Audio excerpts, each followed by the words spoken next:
There are milestones in your life that you never forget, and renting your first apartment is definitely one of them. What can I say about mine? It was quiet, cheap, and had enough space that I could fit a bed if I really crammed the mattress against the wall. It wasn't the glorious, romantic idea of moving out, but I could afford it, and that's what really mattered. I remember taking the rusted key from my broad shouldered, heavy bearded landlord, and oddly enough, I couldn't keep the sting of cold electricity running up my spine. I'm not superstitious, but I'd be a liar if I said that it didn't frighten me. I should have left there. Just let it go and walked away, but I didn't.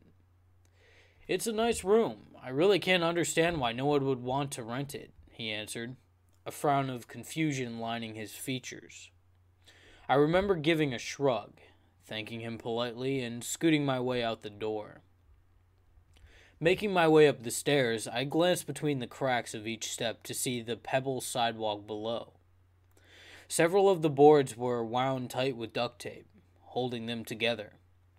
Even the slightest bit of weight caused them to bend precariously, giving an aching squeak. It would have been so easy to break them, but luckily, I didn't. I opened the door. It was solid wood with a faded brass mailbox, though one thing that caught my eye was a post-it stuck right at my eye level to welcome me to the building. Apparently, there was one other person living in the building below me, though my landlord never remembered seeing them. Welcome. I hope you find the apartment to your liking. Your neighbor, downstairs. Taking the small piece of paper, I stuffed it in my pocket before reaching for my key. Finally, it seemed like I found someone who didn't creep me out, though the good feelings didn't last long. As I slid the key into the lock, the brown rust specked off onto my hand, and I sneered in disgust, pulling back to brush it off. With a forced crack of old wood, I saw the inside. Yellow tiles lined the floor, and a white, cracked ceiling was above me. It had a bedroom, a bathroom the size of a broom closet, a living area with a window that only showed the bricks of the building next door, and a filthy kitchen, complete with overflowing ant traps.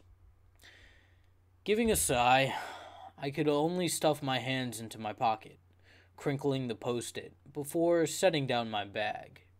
The apartment had already been paid for, and I couldn't back out then, or rather, I refused to, being the stubborn pain in the neck I grew up to be. I stayed there for several months, and after a cleaning storm and some furnishings, it began to look like a home. During the day, that is. At night, my apartment was always a different story. I'd lie in my bed, pull up my covers over my chin, and get the most anxious chills. My hands would shake, and my stomach held the warning pressure of an exploding bladder. But that was never the case. Sometimes I'd be paralyzed with fear, never understanding why. In the darkness, all I could see was the white lights of my digital clock, and the single red eye of the smoke detector perched on the ceiling. I tried to think nothing of it, but the feeling only began to get worse.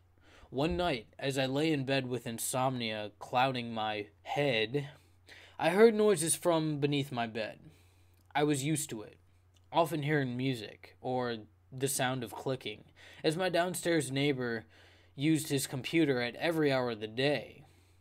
I knew the sound of typing keys, and sometimes I'd see the blue glow coming from his window when I came back late at night. However, that night, something about it made me nauseous. I listened to it, squirming with angsty disgust. I couldn't take it anymore. I threw my legs over the side of the bed and stood up. I had to stop that clicking. It was driving me crazy, and all I wanted to do was sleep. I couldn't remember a time when I had been that angry, but lack of sleep tends to do that to people. I made my way down the stairs, each one giving the horrid grinding sound of duct tape rubbing against itself, but I didn't give a shit. I was tired, angry, and I'd stop that damn clicking, no matter what it took. With each step, I felt my heart pounding, but the angsty feeling began to consume me. I didn't know if I was going to vomit or pass out, but I refused to do either until that clicking was gone. Going to the door of my neighbor, I was inches from the door handle when I heard the sound of breaking glass and a scream of pain. Through my hazy mind, I threw the door open and made my way into the apartment. It was dark, and I could barely see anything, though the notes of a song I couldn't name reached my ears. I saw the familiar blue glow coming from one of the rooms, and I followed it like a moth to a flame. What I found has burned itself into my mind, and I'll never forget it. On a wall wasn't just a small laptop, but several monstrous monitors that spread across it.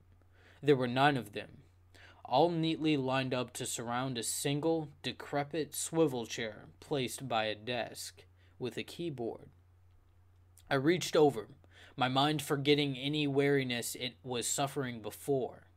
As I touched one of the keys, I recoiled quickly, finding it newly sticky, and I felt my stomach pushing towards further nausea. But within seconds, the monitors lit up, leaving me temporarily blinded and blinking back spots. Once my sight returned to me, I stared at the monitors as, one by one, they loaded to show different places in my apartment.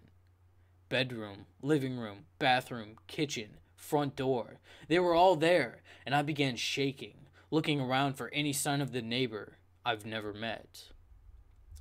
Everything was dead, and I felt around blindly for a light switch, only to find that there was none. The computers seemed to be their only source of light, and I tore my eyes away from them as soon as I could manage it. Granted, the clicking had stopped, but the music continued to play, coming from the bedroom. The same song looped itself over and over, each time the guitar began with its cheerful chords frightening me further. I ran as fast as I could towards the door, nearly tripping over pizza boxes and carelessly discarded books.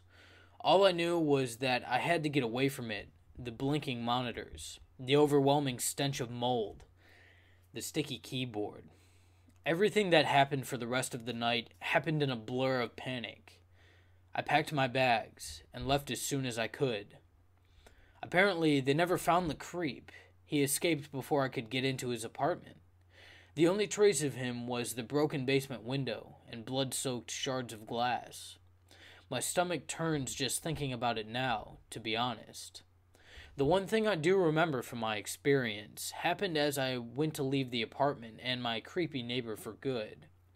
I had my bags thrown over my shoulder, weighing me down to exhaustion, when I saw a small square stuck to the side of my door, staring me in the face, just daring me to leave.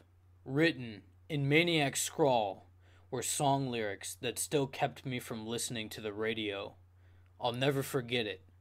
The song that had been looping in the monster's bedroom that night gave me one more challenge, before I opened the door, never to look back. If only you saw what I can see, you'll understand why I want you so desperately. Right now I'm looking at you, and I can't believe. You don't know. You don't know you're beautiful. That's what makes you beautiful. Thank you for watching. Make sure you subscribe to hear more of what I do here.